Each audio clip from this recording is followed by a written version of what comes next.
of this latest incarnation of AI, generative AI, that will have as transformative impact on knowledge work as the loom of the Industrial Revolution had in the 1800s. Now, when people have talked about that, they've talked mostly about productivity, and I think we've got to think bigger than that. The loom is near and dear to my heart as the best machine from the industrial age. It's incredible. It takes the yarn of the wool and the yarn of the weft, and it makes incredible cloth. That cloth can be turned into jeans, to the sails of a tall ship, or to carbon fibre. And why is it so near and dear to my heart? Well, I grew up here.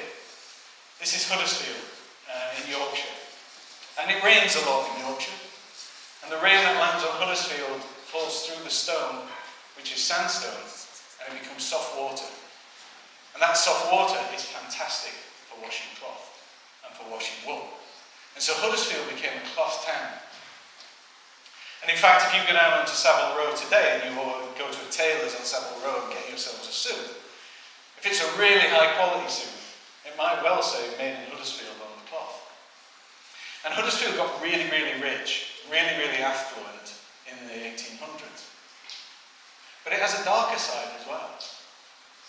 The workers that were impacted by the machines that were coming and taking over the weaving,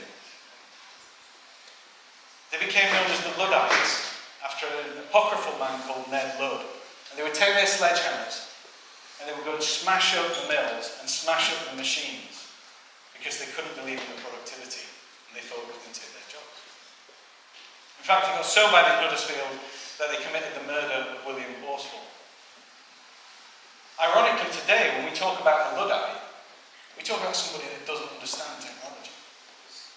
I would argue those men understood technology perfectly well. What they couldn't do, they couldn't imagine beyond the productivity. They couldn't imagine that one day somebody would use a loom to weave carbon fibre and turn it into a Formula One car's body. Now I work for IBM, and we are a 114-year-old startup. We started making machines, weighing scales, meat slicers, and so on. But then we moved into digital technology. In the 60s, we helped take people to the moon and bring them back safely. We got 6 Nobel Prizes. We invented the cash machine, the barcode, and today we're focusing on building quantum computers. But what you might not know about us as a company is how much we care about the people dimension of it. In 1914, we hired our first employee with diverse abilities. In 1935, we came up with a policy for equal pay for equal work for everybody. 1970, we had an environmental policy.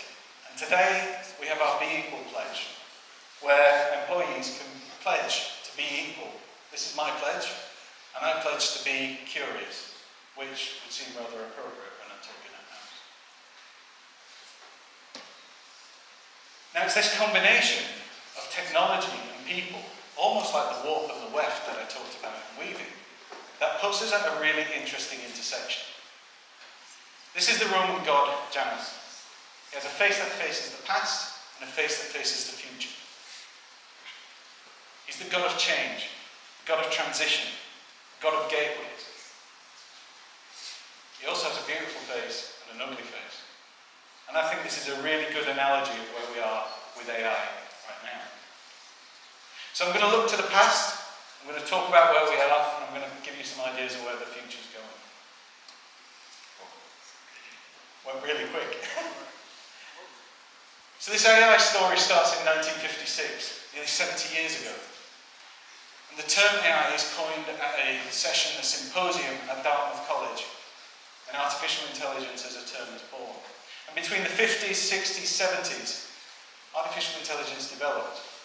Predictive models, machine learning, but really it stayed within the confines of just the deep data scientists and mathematicians.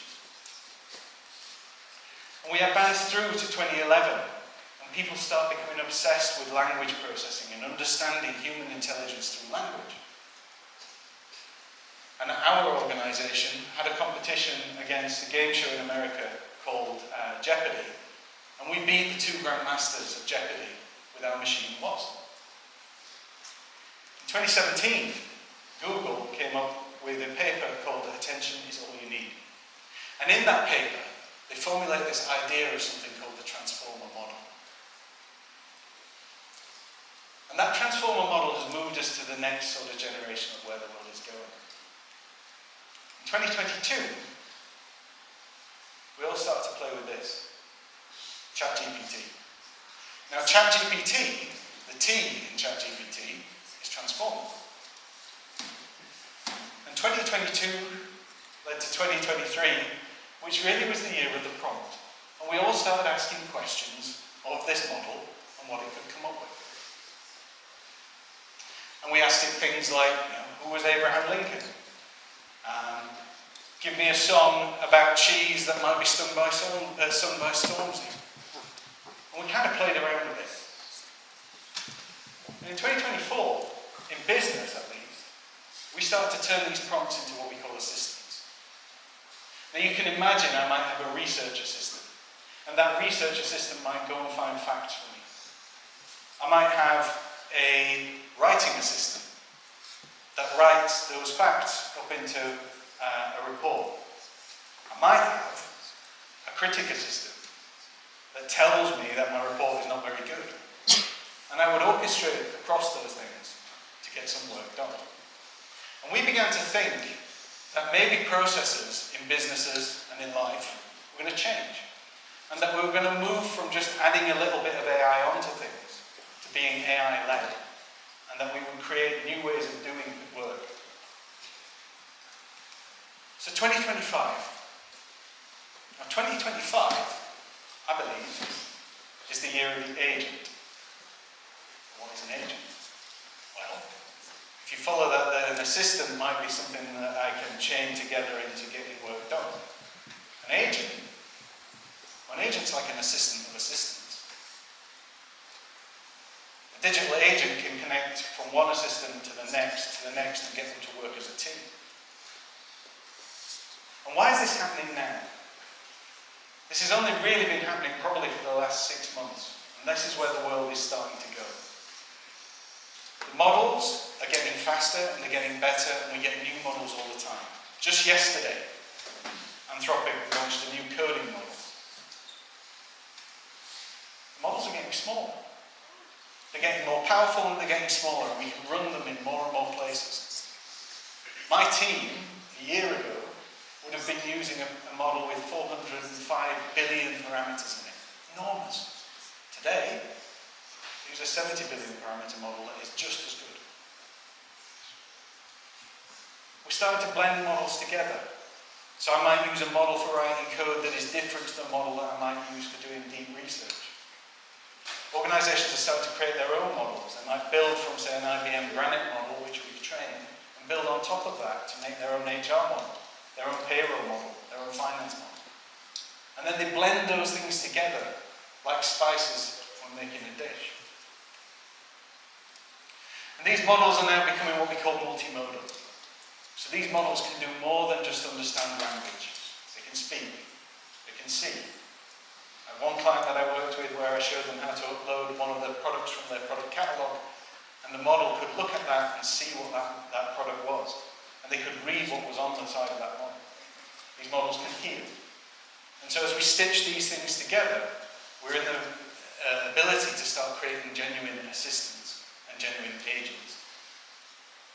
These agents' brains, if you want to call them that, and you probably shouldn't always be personifying technology, but they can hold more in their brain than ever before. 2 years ago, when I started on this, they could hold maybe 2,000 words. Today, the norm is 128,000 words.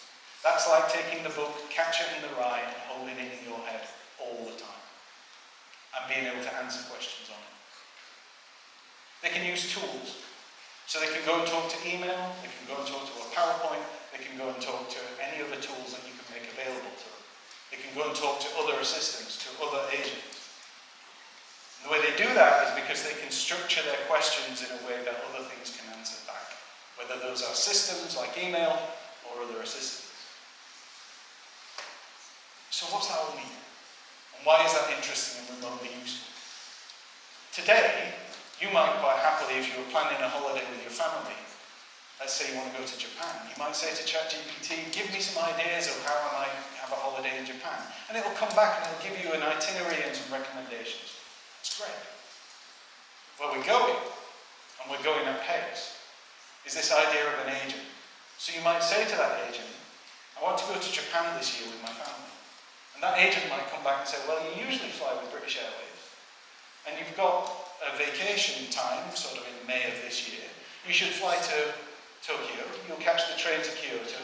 You'll stay in this hotel, that hotel. Would you like me to book that? Yes or no? And that will then be orchestrated and done.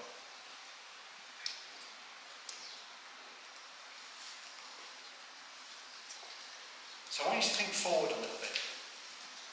2029. One of the consulting firms has said that by 2029, some $15 trillion will have been added to GDP because of generative AI.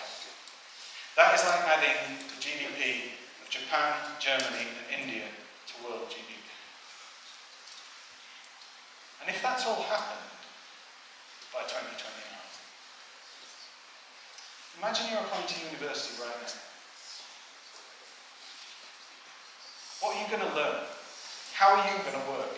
How are you going to work with AI as opposed to just tacking it on as something that you do in your spare time? What does it mean to become an AI-led person?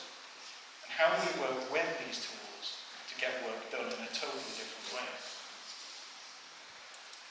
So we've got a bit of a choice, right?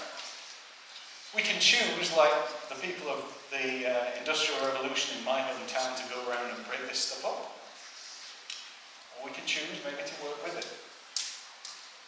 Katherine Johnson is who I think we should start to emulate. She was one of the NASA scientists in the 60s. Incredible woman. And she worked in the computing department. And in the computing department, that wasn't because they worked with computers. No, they did computing. They calculated orbits and trajectories. And one day, as you'll see in the film Hidden Figures, the IBM machine comes in to do her job. And instead of rebelling against that, she and her peers decided they were going to learn everything about that machine and work out how they could work with it. And together, they took people to the moon and brought them back safely. So I want you to think a little bit of the future of work as a kind of weaving problem. How do we weave together the warp of humans, the weft of technology, to create incredible fabrics, phenomenal new businesses,